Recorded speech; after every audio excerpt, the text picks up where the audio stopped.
¿Qué piensas cuando escuchas la palabra esclavitud? A mí se me vienen a la mente mis libros de historia de la secu y exámenes con términos como sistema de castas, tiendas de raya, peonaje, bondage labor. También pienso en matrimonio por rapto, matrimonio infantil, niños en la milicia, incluso pienso en capitalismo depredador, sexo de supervivencia, maternidad forzada.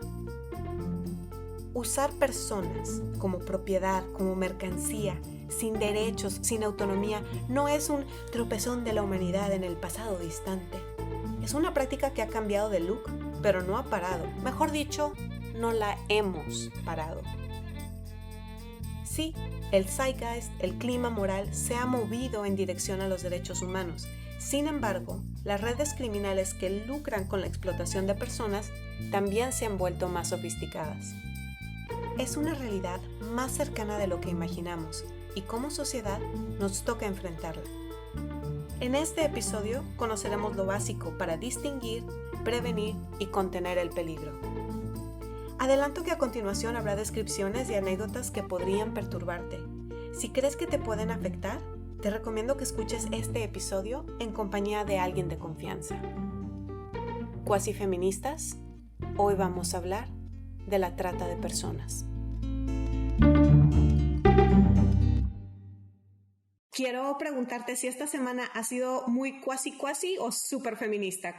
Yo, personalmente, siempre súper feminista, siempre. Ella es Sandra Ciesla, analítica, entrona, mi tipo de heroína. Sandra no le saca a ver de frente lo peor que la sociedad tiene para ofrecer con tal de encontrar un camino, un remedio. Soy abogada, investigadora, vengo de España, estudié en Madrid, en la Carlos III. Me vine a México, llevo ya unos 2 añitos trabajando en la Comisión Estatal de Derechos Humanos de Nuevo León. Nuevo León, capital no oficial de la ciudad de Monterrey.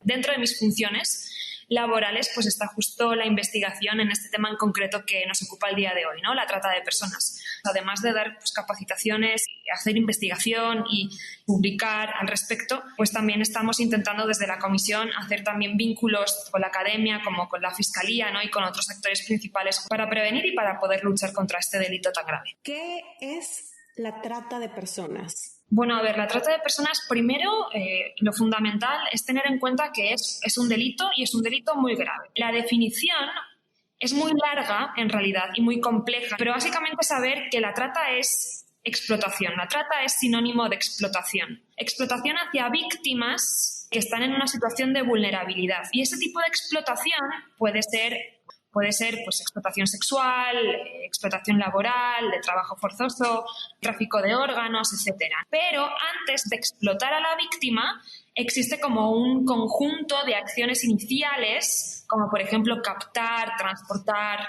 o enganchar a la víctima, que forma parte justamente de esta cadena de acciones, ¿no? Como primero las acciones iniciales de captar, enganchar a la víctima, transportarla, para ya posteriormente explotarla, ¿no? Y esto es súper importante también saberlo y tenerlo en cuenta, justamente que la víctima que es explotada pues está en una situación de vulnerabilidad que justamente las redes de tratantes y las personas de tratantes es lo que aprovechan de ellas, ¿no? Aquí creo que hay una confusión muy común, casi pareciera que trata de personas es igual a sex trafficking y la verdad es que, como entiendo, el tráfico de sexo es una forma de trata de personas. Es que también los términos son bastante parecidos y se confunde lo que es normal y sobre todo en inglés, ¿no? Bueno, en inglés human trafficking es trata de personas, mientras que people smuggling es tráfico de personas. Pues sí, hay una similitud, ¿no? En la semántica de las palabras. Ok, human trafficking es trata de personas. Smuggling es tráfico de personas. Got it. Hagamos como una especie de abanico, ¿no? O sea, tenemos la figura de trata de personas y después dentro de la trata, según la ley, por lo menos según la Ley General Mexicana contra la Trata de Personas del año 2012, nos extiende todo un abanico de 11 modalidades, 11. Y una de esas modalidades es la explotación sexual. Otra modalidad es la explotación laboral, otra modalidad es el trabajo forzado. Y ya después hay más modalidades, la mendicidad forzosa o la utilización de personas menores en actividades delictivas, el matrimonio forzoso, el tráfico de órganos, la experimentación biomédica, ¿no? O sea, quedémonos con eso. Trata y después ya 11 modalidades, pero la explotación sexual es diferente del trabajo forzado, en realidad. Ok, eso es definitivamente más claro. Sandra, tenemos algunas preguntas del auditorio que deseo compartirte. Aquí te va la primera. ¿Cuál es la perspectiva internacional? O sea, si hay un protocolo acerca de este fenómeno que me parece horrible, y si sí lo hay, ¿por qué sigue pasando a nivel mundial? Sí, bueno, el marco legal. El marco legal, esto es un delito relativamente nuevo dentro de las leyes, o sea, se tipificó hace relativamente poco, concretamente en el año 2000, pues a través de la Convención de la ONU contra la Delincuencia Organizada Transnacional. Historia en un minuto. Esa convención se llevó a cabo en Palermo, Italia, y produce 3 protocolos importantísimos. 1. El protocolo contra el contrabando de migrantes por tierra, mar y aire. 2. El protocolo contra la fabricación y el tráfico ilícito de armas de fuego. Y 3. Del que Sandra habla, y el ganador del premio al nombre más largo. El protocolo para prevenir, reprimir y sancionar la trata de personas, especialmente de mujeres y niños, mejor conocido como Protocolo de Palermo. El nombre, así como más popular de este protocolo, es Protocolo de Palermo. Y bueno, y esto sirvió de base jurídica para que todos los países que firmaron y ratificaron este protocolo, entre ellos México. México se suscribió al Protocolo de Palermo desde su inicio, el 13 de diciembre del año 2000. Hasta hoy, 176 países lo han ratificado. Internacionalistas represent. Justamente tuvieran como ese instrumento internacional para después aplicarlo y transponer dentro de sus leyes internas. Y entonces, pues México sí hace los deberes, o sea, sí que cumplió con su palabra, ¿no? Con su firma del Protocolo de Palermo, y de hecho hace un primer esfuerzo legislativo en el año 2007. En el año 2007 se elabora la ley para prevenir y sancionar la trata de personas. Pero esta ley quedó pues medio obsoleta porque tenía ahí ciertas deficiencias. Entonces, bueno, lo que hicieron es básicamente derogar esta ley del 2007 y elaborar otra en el año 2012. Esta ley del 2012 tiene un título muy largo, por cierto. Es la Ley General para prevenir, sancionar y erradicar los delitos en materia de trata de personas y para la protección y asistencia a las víctimas de estos delitos. Ok, sí, me doy. Ese está más largo. Para que nos entendamos, la Ley General de Trata. Entonces, bueno, pues vemos que desde el 2012 ya México está como poniéndose las pilas, ya se las puso legislativamente, pero ahora falta la parte difícil de agarrar todo lo que está en la ley del 2012 y ya pues ponerlo en la práctica. Y esto pues va un poquito también encaminado a la última pregunta que nos acaban de hacer, ¿no? De que por qué sigue sucediendo la trata de personas. Pues bueno, porque es un delito de una naturaleza realmente complicada y grave. Y pues fíjense, si fue a nivel internacional solo en el año 2000, cuando la comunidad internacional se reunió, ¿no?, a ponerse de acuerdo sobre lo que es una definición de trata de personas, porque antes no estaba claro, y pues en México concretamente se adoptó la ley en el 2012, pues imagínate, ¿no?, pues cuántas deficiencias todavía legislativas y también operativas hay alrededor del mundo. Y también pues aprovechar para decir justamente que la trata pues es un delito global que pasa a nivel mundial, independientemente del desarrollo económico del país, que eso a veces como que tendemos un poco a pensar eso, ¿no? Como que los países más pobres hay trata, y no necesariamente, ¿no? Podríamos hablar un poco sobre estadísticas. Quisiera saber si conocemos, si tenemos los datos de quiénes son las personas más vulnerables en México, qué edades, en qué estados, en qué localidades. Sí, mira, a mí también me gusta mucho mirar los números para darme cuenta un poquito de lo que es la realidad, ¿no? Entonces, hablando concretamente de México, bajo mi punto de vista, tenemos dos fuentes que son bastante útiles. Una de ellas es los datos que nos arrojan los informes de la Comisión Intersecretarial contra la Trata de Personas, y otra de ellas los informes del Secretariado Ejecutivo del Sistema Nacional de Seguridad Pública. Estos informes están públicos, ¿no? Están ahí disponibles para las personas que también tengan interés. Entonces, si acudimos al primero, a la Comisión Intersecretarial, veremos que sí, efectivamente tienen un informe del año 2018 que recoge cifras del año 2017, ¿no? Uh-huh. Entonces, las últimas cifras, las del 2017, nos dan un total de 968 víctimas de trata de personas, redondeando casi 1.000 víctimas. Entonces, digamos que estas 1.000 víctimas es como una especie de muestra de todos los casos que en realidad hay.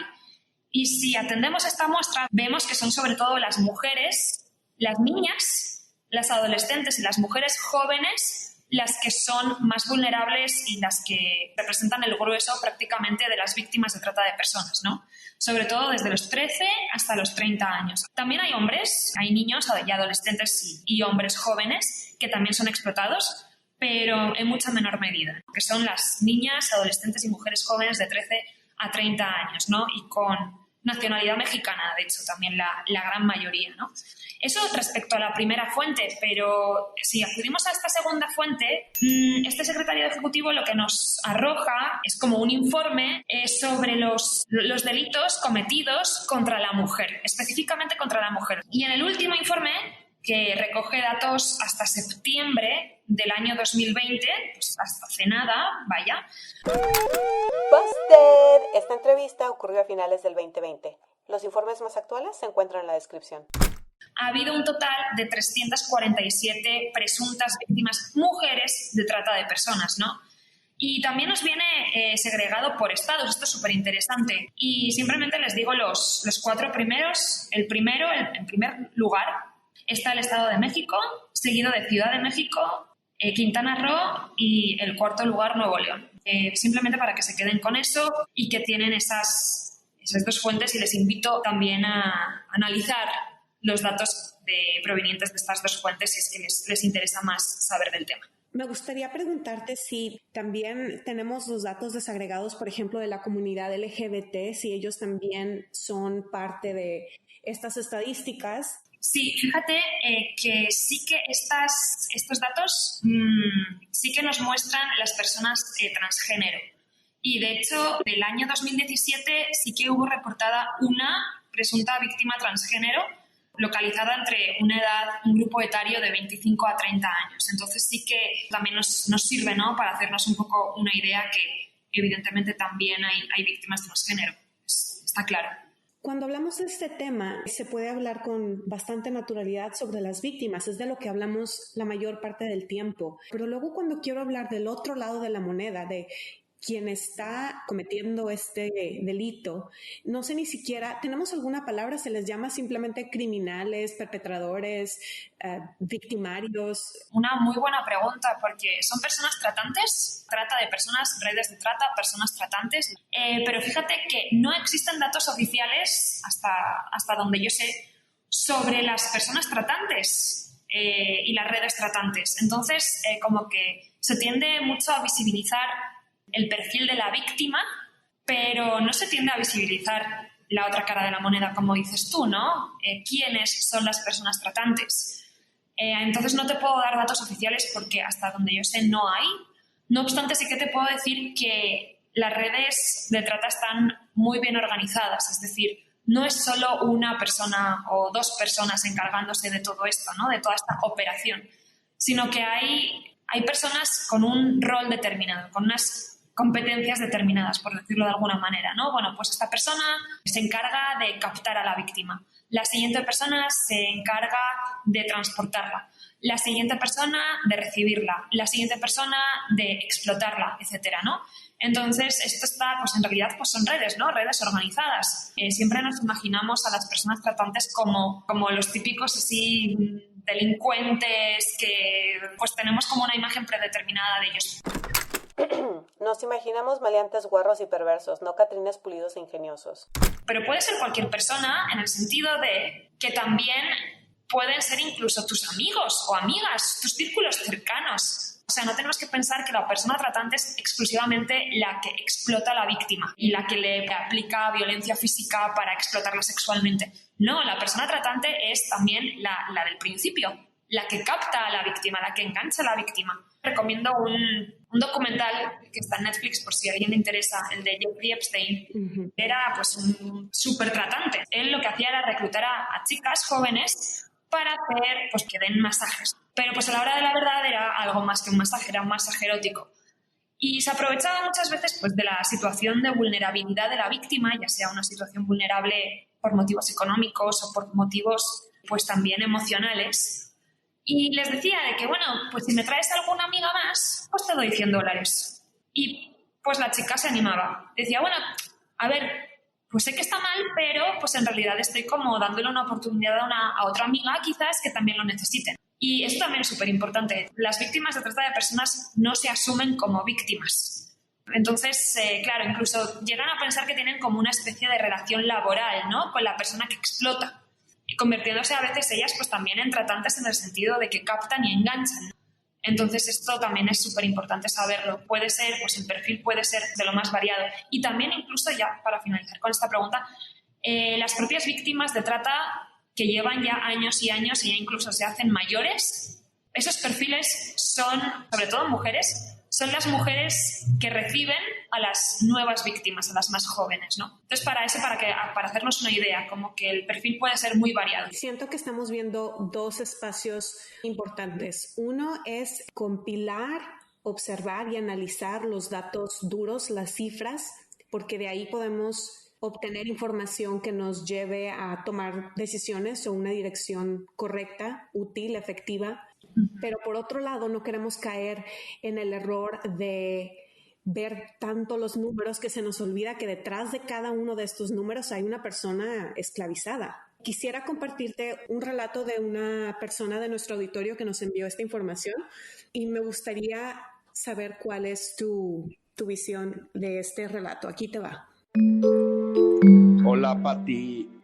Voy a mandarte un breve relato porque quiero que veas cómo funciona el aparato de la trata de personas aquí, al menos en Monterrey. Todo lo que voy a narrar, yo lo escuché de primera voz de cada uno de los participantes. Esta es una historia que sucedió hace muy poco tiempo en un lugar que renta mi mamá. Este departamento se lo renta mi mamá a los papás de un chavo más o menos 20, 22 años. Los papás le rentan el departamento, van y lo llevan, hacen la mudanza, el chico se queda y a los pocos días había una venta de droga instalada en ese lugar, ¿verdad? Empezaron a llegar muchos jóvenes que tenían la ubicación, pero no sabían bien dónde tocar. Como es un lugar en una esquina, tocaban por un lado y luego tocaban por el otro. Hasta que un día llegó un carro y me dice, me reclaman, salgo yo a atender, y me reclaman que dónde está la prostituta. Me dice, yo soy el guardaespaldas de la prostituta. Quiero saber dónde está. Aquí me marca la ubicación. Esta es la dirección. ¿Dónde está mi prostituta?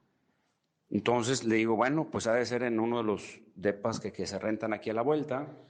En eso llega la patrulla.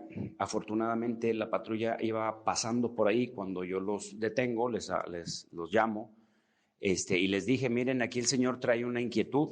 Y el guardaespaldas les dijo lo mismo que me dijo a mí. El guardaespaldas de la prostituta le dice a los dos policías de la granadera de la Fuerza Civil aquí en Nuevo León, les dice, sí, efectivamente, yo soy el guardaespaldas de la prostituta y tiene una semana de no llegar acá al centro, a donde ella se reporta, ¿verdad?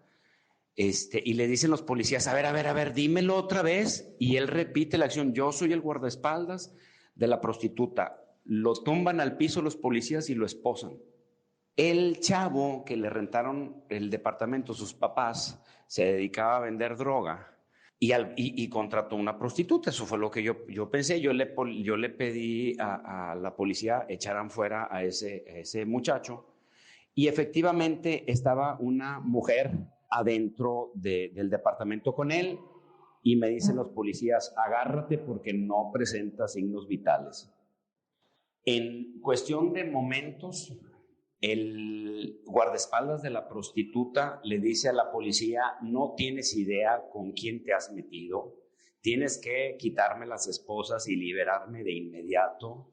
Yo la puedo revivir esta muchacha, siempre le pasa lo mismo, ella es adicta a la cocaína, era una chica que no tenía 18 años, se los puedo jurar.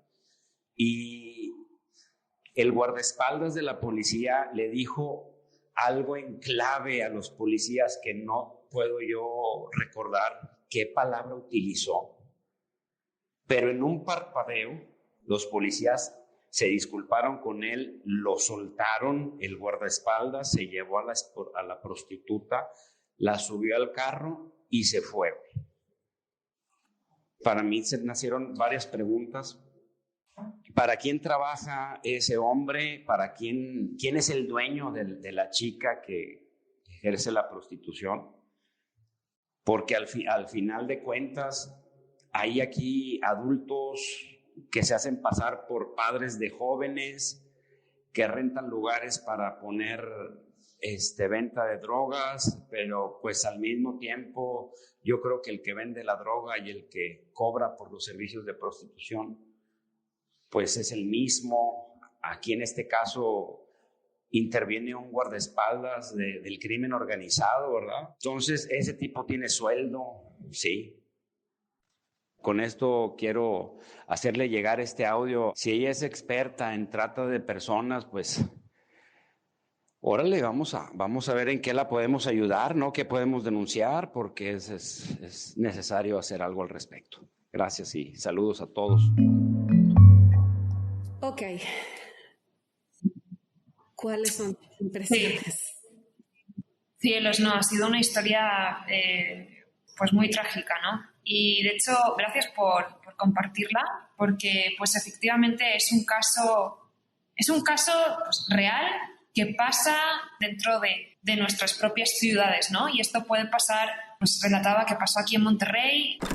Monterrey, capital oficial de Nuevo León, donde la población promedio concurre con que 40 grados a la sombra no es elemento disuasorio para prender el carbón.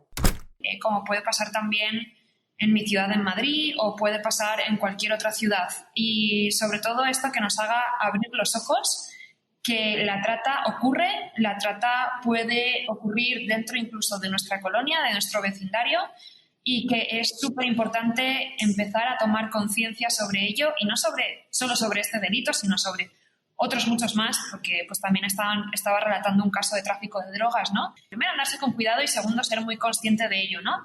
Y sobre todo, pues también hago pues, un llamado, por decirlo de alguna manera, para que empecemos a fomentar la cultura de la denuncia. Como ciudadana, muchas veces pues, nos sentimos pequeños, ¿no?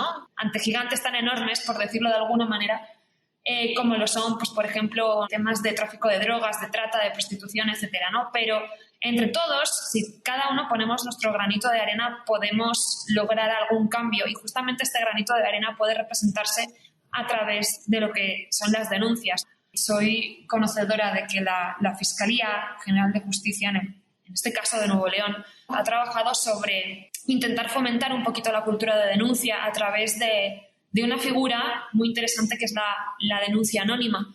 Pues nos da miedo, ¿no? A la ciudadanía, nos da miedo meternos en esos asuntos, nos da miedo denunciar. También no denunciamos porque desconfiamos en las instituciones, pero vamos a intentar que entre todos vamos a intentar derribar justamente esa mentalidad. Soy totalmente consciente de que, sobre todo, esta región ha tenido un pasado reciente muy complicado en cuanto a seguridad pública. No obstante, creo que está entre todos justamente derribar pues este pasado, por decirlo de alguna manera, para poder empezar a construir una sociedad un poquito mejor, ¿no? Yo sé que evidentemente esto es una idealista y que es muy difícil conseguirlo, pero también creo y confío en que si cada uno de nosotros y nosotras pone su granito, lo podríamos conseguir, ¿no?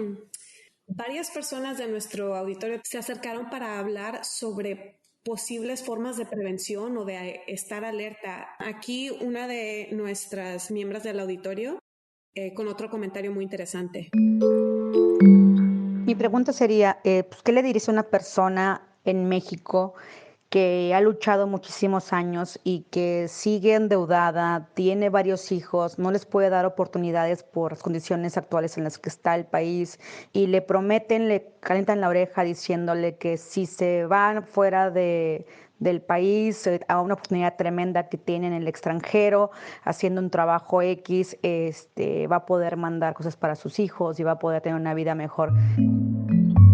Sí, les diría que pues a estas personas y de México y de cualquier parte del mundo, porque actualmente también la situación económica a nivel global está bastante complicada, ¿no? Pero muchísimo ojo y muchísimo cuidado con las ofertas de trabajo que vean, ya sea a través del boca a boca, ya sea pues ofertas de trabajo que pueden ver en un periódico o en un portal de empleo en internet. Súper cuidado con eso, porque justamente uno de los métodos de captación de posibles víctimas de trata de personas es a través de ofertas de empleo falsas, de ofertas de empleo fraudulentas, ¿no?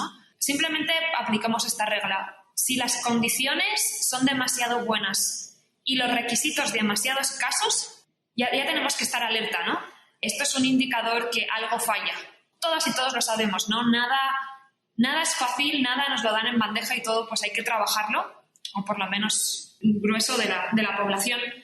Y una oferta así, aunque pues sea atractiva, especialmente si una persona está en una situación vulnerable económicamente y muchas veces por razones de desesperación incluso, las cuales son totalmente válidas, pues pueden incluso caer, ¿no? Caer en estas ofertas y decir, ok, sí, me voy al extranjero, o no solo en el extranjero, ¿no? De una persona, no sé, del sur del país, por ejemplo, diciéndole, no, pues vente a Monterrey que aquí te vamos a dar una buena oferta de trabajo, y llega a Monterrey, pues ve que las condiciones laborales son totalmente diferentes a las que se había pactado en un principio, pues por ejemplo, no cobrar el sueldo mínimo legalmente establecido, una desproporción entre las horas trabajadas y el sueldo recibido. Eso es explotación laboral, pues estar alerta con eso, con las ofertas laborales. Entiendo perfectamente los motivos y la desesperación por una situación económica vulnerable, pero siempre hay que analizar las cosas antes de que algo peor te pueda pasar, que es justamente ser explotado y ser víctima de trata de personas. Aquí otra pregunta más de nuestro auditorio. Hola, buenos días. Bueno, mi pregunta sería, ¿cuáles son las recomendaciones más básicas o importantes, tanto físico como virtual, para prevenir a nuestros adolescentes, a nuestros hijos, hijas, para que no vayan a ser kidnapeados, que no vayan a ser levantados, como ahora dicen? Yo me fui de Puerto Morelos, Quintana Roo, precisamente por un temor muy grande. Teníamos un pequeño negocio, ya nos habían amenazado. Era de pronto no volver a ver a nuestros hijos, ¿no? Porque no fue uno ni dos, fueron varias amenazas. Lo primero que pensé es qué pasaría si no vuelvo a ver a mi hija, ¿no? O a mi hijo. A veces como padres bajamos la retaguardia o confiamos en ellos y que están manejando de manera madura las redes. Sí, me gustaría saberlo para tener una conciencia más general, ¿no? Muchas gracias. Sí, efectivamente. Respecto al primer tema, respecto al tema de las redes sociales, como ya expliqué antes, que las ofertas de trabajo fraudulentas pueden ser un método de captación. El tema de las redes sociales también es otro método de captación. Es un método de captación no violenta y en este caso individual. Es decir, las ofertas de trabajo es un método de captación colectivo, no obstante, a través de las redes sociales es individual, ya que va dirigido a una persona en específico. ¿Cuáles son las personas que las personas tratantes tienden justamente a captar a través de las redes sociales? Pues bueno, sobre todo son niñas, niños, adolescentes, pero pues considerando que la mayoría son niñas, son adolescentes, mujeres, justamente haciéndose pasar por otra persona, creándose un perfil falso, en este caso, por ejemplo, en una red social, Facebook, por ejemplo, y pues enviándole una solicitud de amistad y ya después empezando a entablar una conversación hasta que ya llegan incluso a enamorar a la víctima, ¿no?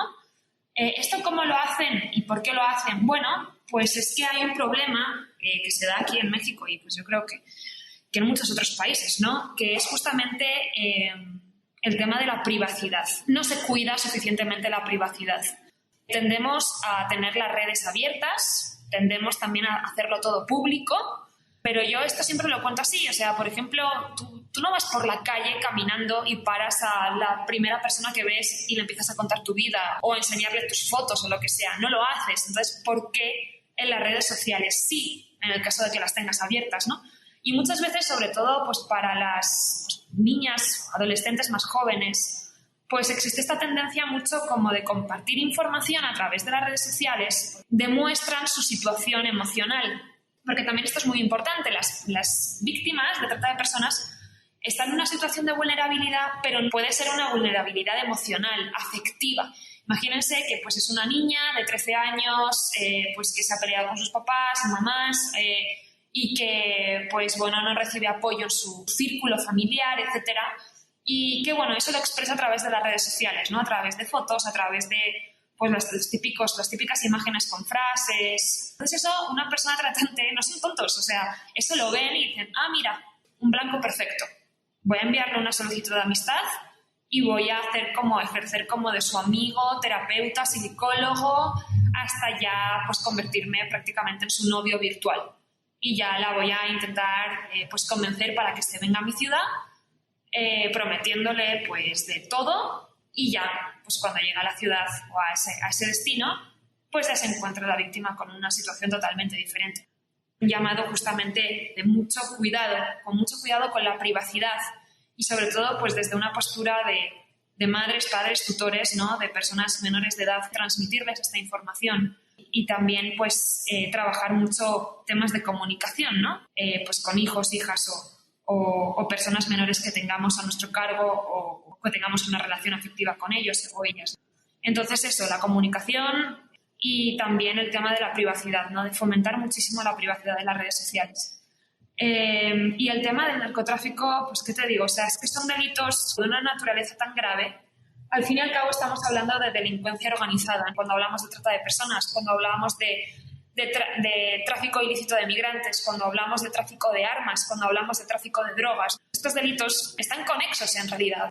Si sucede uno, imagínate lo difícil que es perseguirlo, pues imagínate si suceden dos o más de dos al mismo tiempo, pues ahí ya para perseguirlo y pues para aplicar la pena correspondiente es más complicado, pero pues evidentemente puede pasar, ¿no?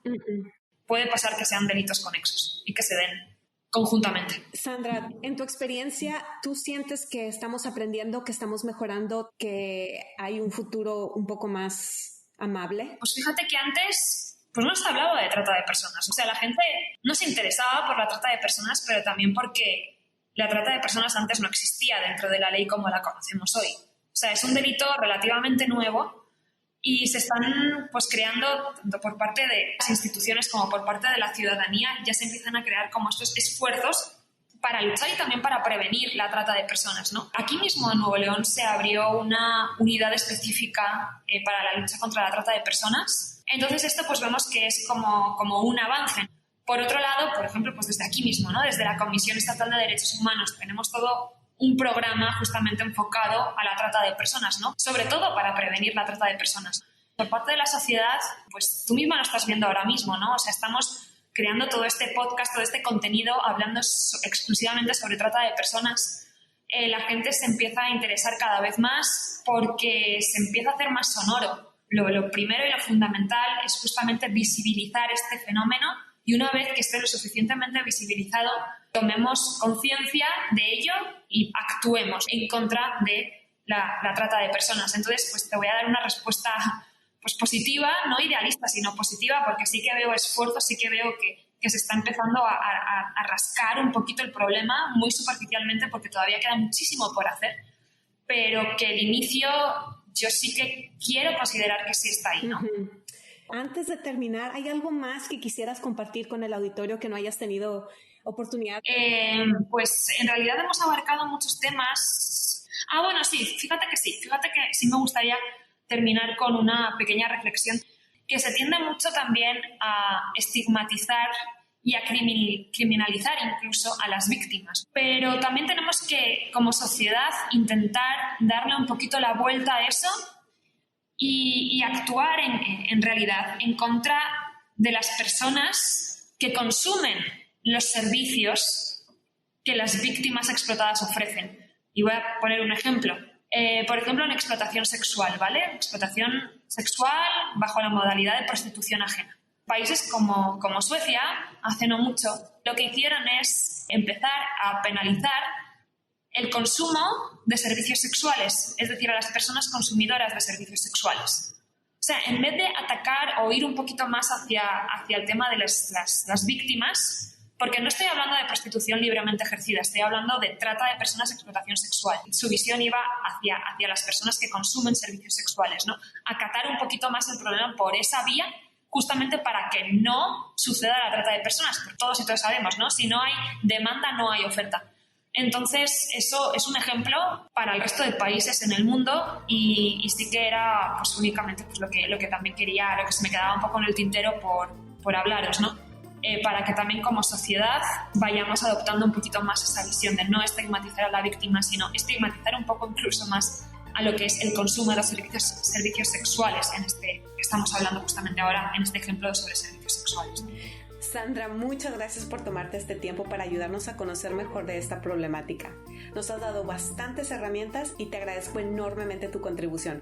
Por favor, sigue dando lucha y para mí ha sido todo un placer. Muchísimas gracias. Para mí también ha sido un placer poder participar en este espacio y espero que a las personas oyentes les haya también interesado y gustado.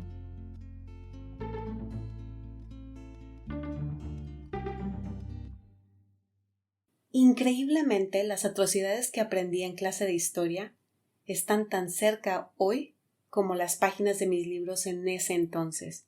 Pero tal vez lo más escalofriante es que estas barbaries son el deleite y el lucro de unos cuantos. Son estas criaturas de rapiña las que merecen nuestra atención y nuestro absoluto rechazo. Estate alerta, la trata ocurre cerca. Fomenta la cultura de la denuncia. Entre más seamos los que denunciamos, mejor. Conversa dentro de tu familia sobre los peligros que el anonimato en las redes sociales representa, especialmente si tienes niños, niñas o adolescentes. Y si eres chavo o chava, aguas, esto sí es en serio. Refuerza tu cultura de la privacidad.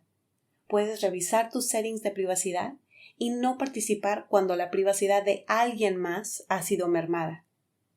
Todos podemos ser heroínas y héroes on standby. Saber un poquito más de este tema y encararlo puede totalmente hacer la diferencia entre la esclavitud o la libertad de alguien a tu alrededor.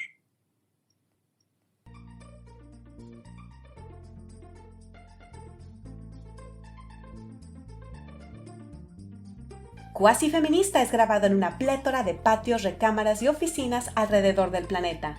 Música original, Flor de María. Masterización, Erika Medellín. Fact-checking y alivio comédico, Chatty Patty. Con apoyo del Consejo Testicular y el Ministerio de Mujeronas. Soy Patricia Morales Cid de León.